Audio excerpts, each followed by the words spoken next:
Hello everyone. तो आज हम कुछ राइट टू एजुकेशन चैप्टर के एमसीक्यू क्वेश्चन करेंगे, मल्टीपल चॉइस क्वेश्चंस, जो कि सीटेट, एचटेट, DSSS, केवीएस, इन सब में ये क्वेश्चन आते हैं।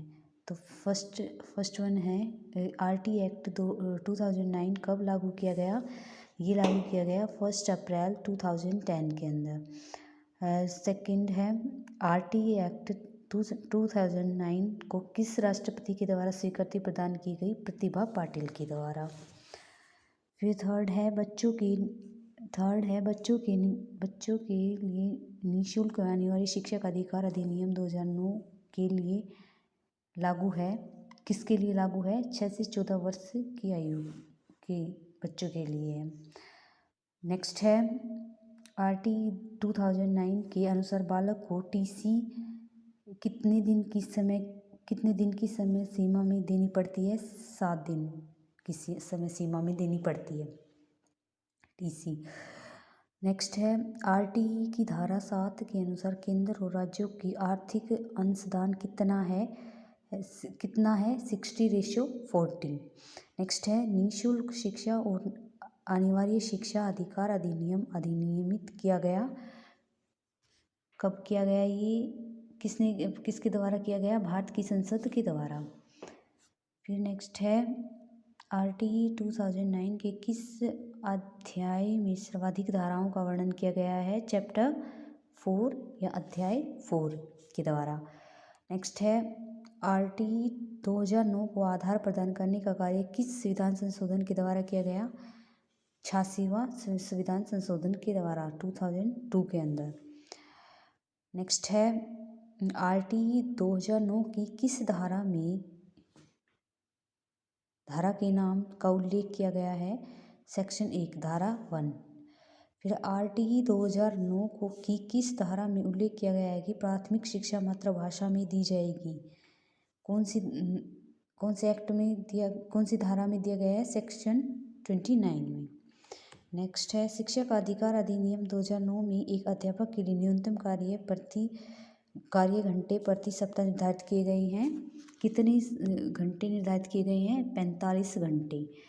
नेक्स्ट है शिक्षा का अधिकार अधिनियम 2009 के अनुसार विशेष आवश्यकता वाले बच्चों को पढ़ाना चाहिए।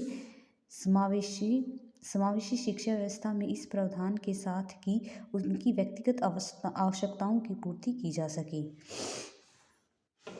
इसके बाद नेक्स्ट आता है, कौन सा आता है? शिक्षा के अधिकार के नियम के अंतर्गत निम्न में से क्या शिक्षक के कार्य नहीं माने गए हैं? देखें तो इनमें पहले हम इनके ऑप्शंस देख लेते हैं। फर्स्ट है एक निश्चित समय में पाठ्यक्रम को पूरा करना चाहिए।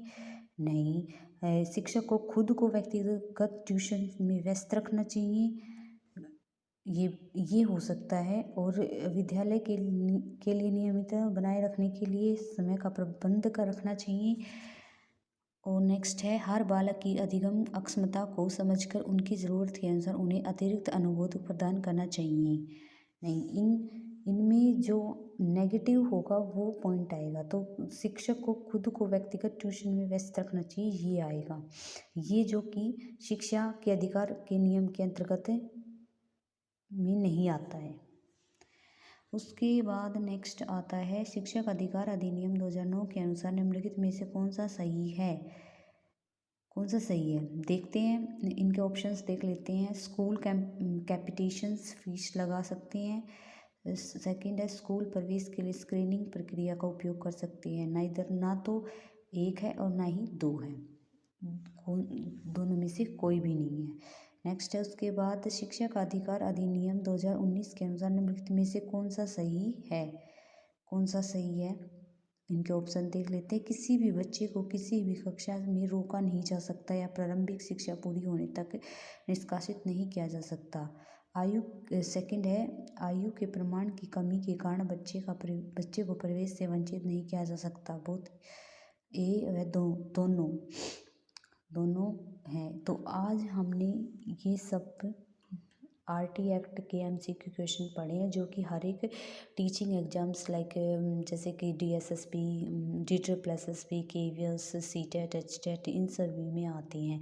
तो लाइक गाइज, अगर आपको मेरे वीडियो पसंद आई हो तो लाइक शेयर एंड सब्सक्राइब करना ना भूलें। Thank you.